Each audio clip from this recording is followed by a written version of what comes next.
Dun, dun, dun, dun, dun. We are going forward. This one. Yeah. Right guys, it's a bit of a weird introduction to the video, but it was my dad's birthday the other day, so we bought him this coffee machine because every morning he has a cup of coffee or cappuccino, actually, to be specific. So, got Jasmine with me today and she wants a hot chocolate, so we're going for the chocochino, which I'm guessing is just a chocolate cappuccino. I did not have a fun time with this the first time I used it because there was one, not water in it, and two, I used the little sachet completely wrong. So this could go one of two ways, but I think the way it works is the ones with the white one is the milk. I mean, for any normal person this would actually make sense, but I clearly didn't notice this. And the coloured ones, so chocochino, that one's brown. For the cappuccino it's black, I think. That's the actual like liquid for the cappuccino. So let me instruct how it works. You put it in the lid, you insert it in there.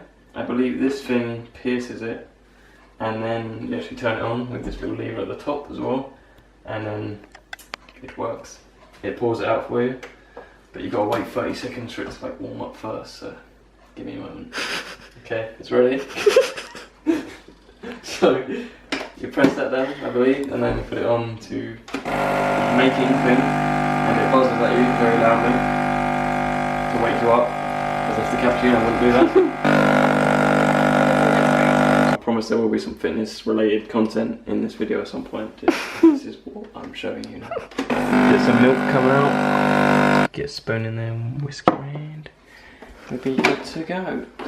So yeah, if any of you guys are interested in this, this is a Nescafe Dolce Gusto. I'm probably butchering the name completely, but it's a Nescafe one. I can't remember how much it was. So discount code is 10% off is BH Nescafe. Alright guys, so as promised, there is actually going to be fitness content in the video now. So right now, outside Monster, once again. I've been coming here so often the last few days that it feels strange. Like last night, yesterday, sorry, I came out of the gym quite early because I got here quite early. It was like 3 o'clock, but I'd also gone to the gym the night before, leaving at about 10, and I thought that I'd parked my car in the same place that I'd parked it when I came out at 10. So it just goes to show how often I'm coming here, because I walked out and I was like, oh crap, where's my car gone? Like, I thought it'd been stolen or something like that, been towed away, and turns out I parked it somewhere else. But yeah, just feel like I'm doing this so much right now. And that's the thing with like routine things like that you do a lot. You can do something time and time again and be so used to it, and then you just reach that one point where you just like kind of can't be bothered to do it, or it just feels wrong to do it. And yeah, had one of those moments yesterday. Let's get on with the workout. Gonna train some back and shoulders, and once again take you through the workout. Alright guys, welcome back to another workout commentary and to another back and shoulder workout. So about 6 weeks out now. I'm going to talk about that a little bit more later on in the video, but yeah, 6 weeks out. With regards to training, I haven't really noticed much difference in like what the diets had in terms of an impact on my training, because I mean, other than strength sometimes going down in some workouts, things have been kind of normal, you know. Just like when I'm bulking, there's days where if I don't have a big enough pre-workout meal, then I will feel weaker in the gym, and the same goes for how I look as well. Because my body is less filled with glycogen, my glycogen stores are a bit low because I haven't been consuming enough carbs, or just the timing of those carbs. I'm noticing just normal effects like that. Other than that, everything seems to be pretty normal.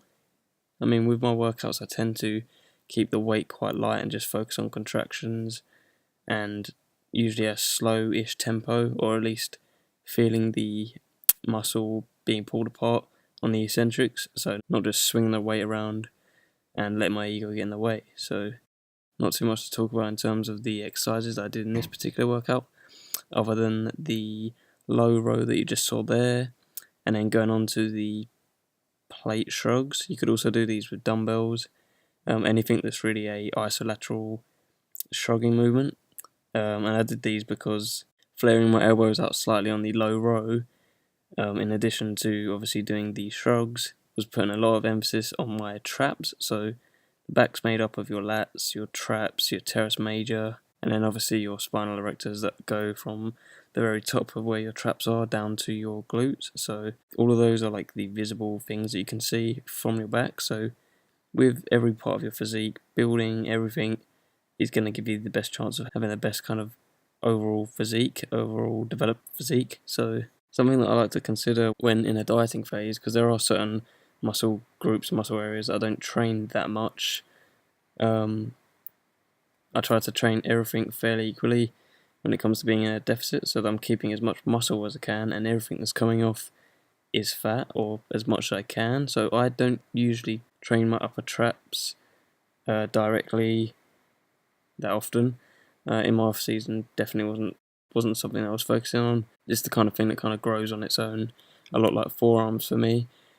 But being in a cutting phase, yeah, just trying to train everything equally, trying to minimize the loss of the things you want to keep during your cut. Before I started shoulders there, you noticed that I did some light lateral raises, some light front raises, and some rotator cuff kind of warm-ups. So I started with back and then went on to shoulders, but because I was training my shoulders directly, it was a better idea to, if not at the start of the workout, because I didn't really feel I needed to be honest, warming up my rotator cuffs and my shoulders and just everything around the area right before actually starting my working sets for shoulders. So yeah, that was everything that you saw there, and that's what I really wanted to say for this commentary. So hope you guys enjoyed this, and I hope you enjoy the rest of this video. Right guys, just got home from the gym. It's Tuesday, currently just gone 11 o'clock. A lot of the times recently, today included, got into the gym and I didn't really want to train, and it was so busy when I got there. I got there at like 7:45 I think, or dead on 8, something like that, and every machine that I went to go on for chest, there was already someone on it. I'd turn around and be like, okay, I'll do this, and then someone on it. So workout didn't start out great, but got progressively better as I went through, and yeah, great workout. Currently eating post-workout rice and turkey, and yeah, whilst I was doing cardio I was also on Instagram. So to get through cardio I end up doing things like watching YouTube videos, looking on Instagram, posting on Instagram, trying to be as sort of productive with my time as I can and just do things that will make cardio go a lot quicker. So I actually posted a kind of a 6 weeks out progress picture, but also a comparison to when I was 12 weeks out. So this picture on Instagram, yeah, the first one was 12 weeks out, so 6 weeks ago, and this one is literally from like 2 days ago. So I don't know if you can see that, it should focus. This picture here is the 12 weeks out, and this picture here is the 6 weeks out, so things are looking like they're going quite well so far, because I didn't realise I'd actually look that different in terms of the visual difference in the aesthetics of my abs especially so far. So I feel kind of like I'm on track. There are days, especially on rest days, where I just think I've gained back weight, you know, because I haven't trained on cardio. But the actual post itself is with regards to how time goes by so fast, and the fact that if you have a goal, you should just go after it and you should work towards it. Obviously have a plan, have some kind of preparation, look at what it is that you need to do, because I've never competed before. Not gonna lie, I'm actually quite nervous. I'm also kind of excited because it's something that I've never done. It's something that I wanted to do. Wouldn't have even thought like a year or two ago that I would be competing. Just a massive reminder that that picture on the left was taken 6 weeks before this kind of time in the last few days, and it's felt nowhere near like that time. It's literally felt like 2 weeks have gone by. The time's just flown by. So the message I'm trying to tell you here, without rambling too much, because I know that I do this, is that if you have a goal, go after it, don't be afraid to fail. That's kind of what this series is about. My experience with prep and my first competition, and hopefully I'll make this a routine thing if I ever do compete again. I don't know whether or not I'm even going to like it. I'm just going for it, I'm trying it, going outside my comfort zone. So yeah, I suggest you do the same if there's certain things that you've wanted to do for ages, but have never really taken that leap, I guess. Yeah, I don't know, it's just something that I was thinking of while doing cardio. So that's actually going to conclude this video. Hope you guys have enjoyed it, and so have a nice night, day, morning, whatever you're doing, whenever you're watching this, and I'll see you guys in the next video.